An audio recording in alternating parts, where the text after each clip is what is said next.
Hey everybody, so I wanted to show you my setup. Just kind of rigged together these two knives. Yeah, this would be a good setup. Hey, I've got it secured in many different ways. I've got the smaller knife secured in a few different ways. In the back, I've got it going through this hole here in this that's attached. Plus, I've got some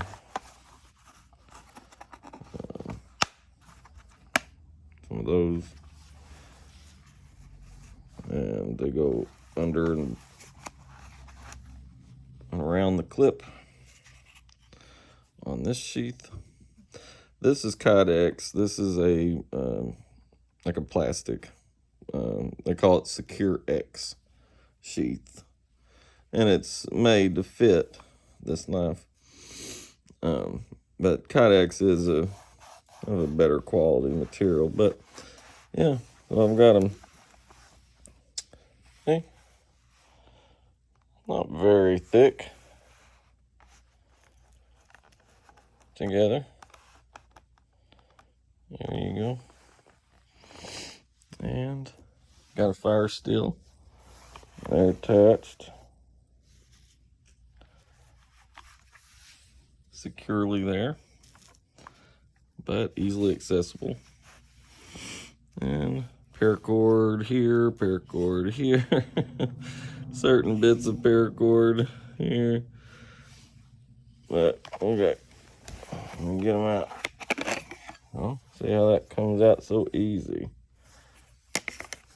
So if it was on your side, it'd be very easy to extract. And this is the S35VN version of the SE4.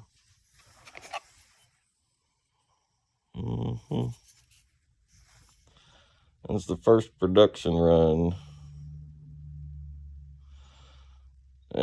of the S35VN version. These usually come in 1095 high carbon steel, non-stainless steel, and which is a good steel. And well, coincidentally or not, I've got an Essee Azula here,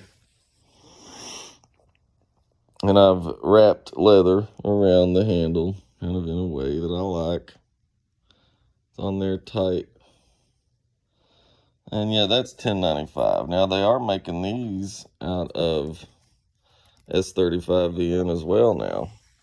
Let's see for size comparison. There they are. The SE4 is quite a bit bigger, but the Azula is way handier of a size to EDC and to have on you like all the time if you want. So thin, and then the sheath is good.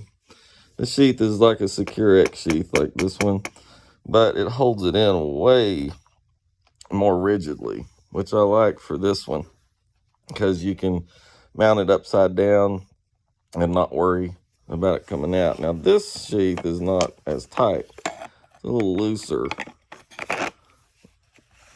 I mean, it goes in there, but you see it's not like a definitive click. It's more soft. But I mean, it's fine. It's fine. You see it shifting a little, but it can't move down anymore. If you push, can't move down anymore. It can shift side to side a little, but that's okay. I don't mind that. As long as it's not coming off, I'm fine. And the big one, I'll leave the Essee Azula out for size comparison. This is the all-around one knife for all type of deal here.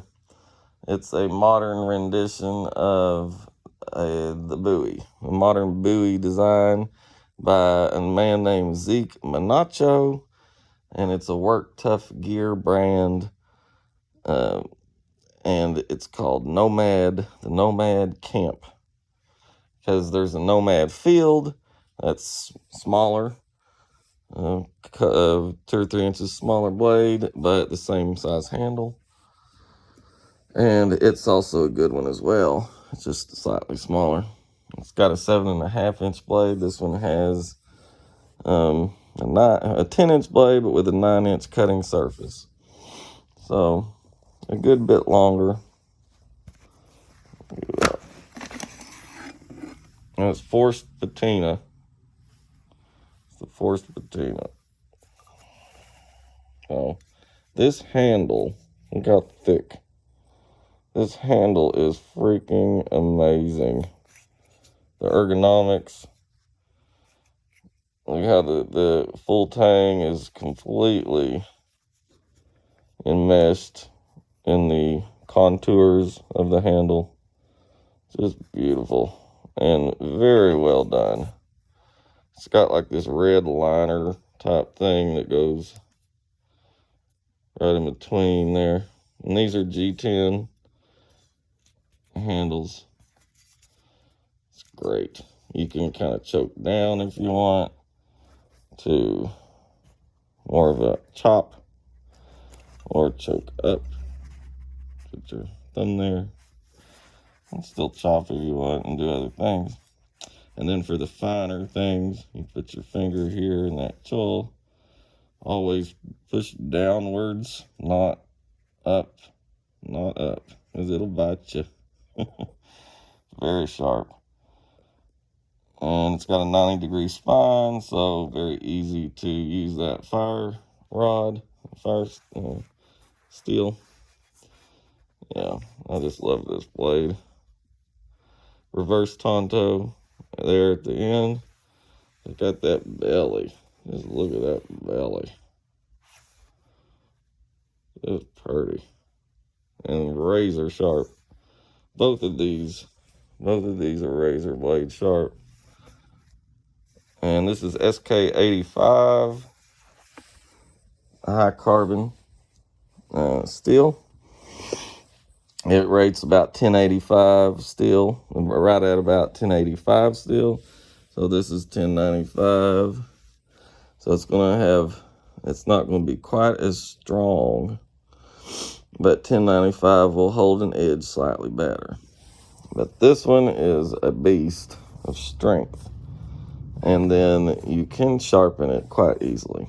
And this has a convex edge, by the way, which is kind of what you want for a lot of good things to do out in the woods and this and that. But we're talking about defense because that point is amazing. The point is strong, but it goes into a nice point. And razor sharp, boy. This is the forced patina version with the full handle, because the first versions of this knife, this part of the handle here was exposed metal, and it hurt. It kind of messed with people's pinkies some, or it could. So they redid the handle and filled that out. And this is that one when they came out with the forced patina about 2 years ago. And now you go on any websites, it's going to be very hard to find this version now of the SK85 steel with the forced patina, especially because now they're coming out with it in a new carbon steel called K340, and they're replacing this version. And they're not making the forced patina anymore.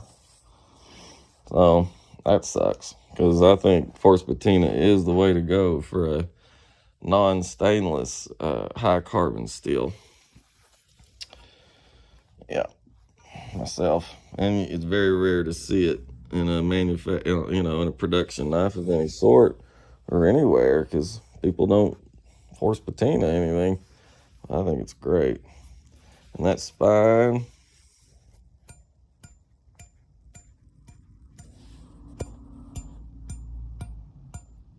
you can hear how sharp that is. Yeah, it's pretty badass, if I must say so.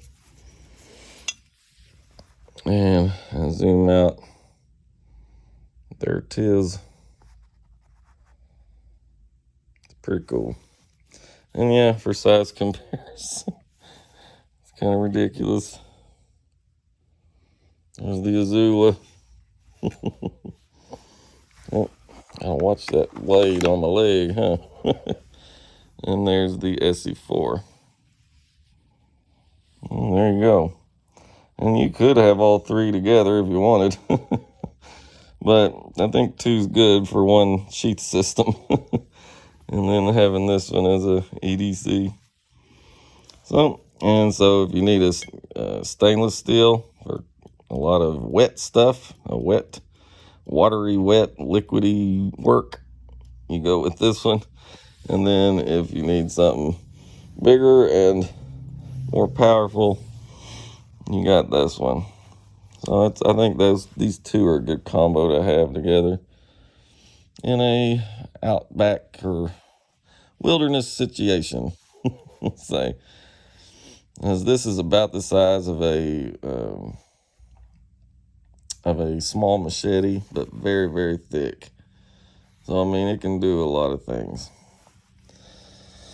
Oh, just wanted to show you my rig for it. Great sheath. This one here, and this one's not bad, but I would never mount this upside down. But with this sheath, the sheath with this one, it's in my pocket right now.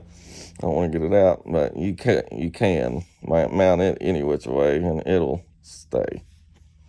So there is a difference there between the Azula and the SE4's sheath. Even though they're made out of the same material, they are different, the sheaths. So, there you go. And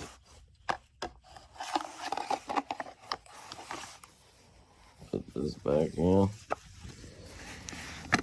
You can see it click. And that, yeah, that clicks. That thing not going nowhere unless you pull it out. And that's why this is really nice. It's designed with the little lip. So you can push and release it easily that way. Yeah, you kind of have to push it down and get back in there. Once it's in there, it's in there. Now this one, you know, the way I've got it, it won't come out if you just pull on it like this. So what I always just do instinctively is you put your thumb right here. You know, there's a little place. And then pull. Once you get it past that little dent, man, it's easy. Yeah. So there you go. I might make it tighter. I might try to make it tighter so it won't shift around as much. But I mean, you know, it's okay. It's all right. It'd be good on your side, just hanging. All right, y'all have a good one.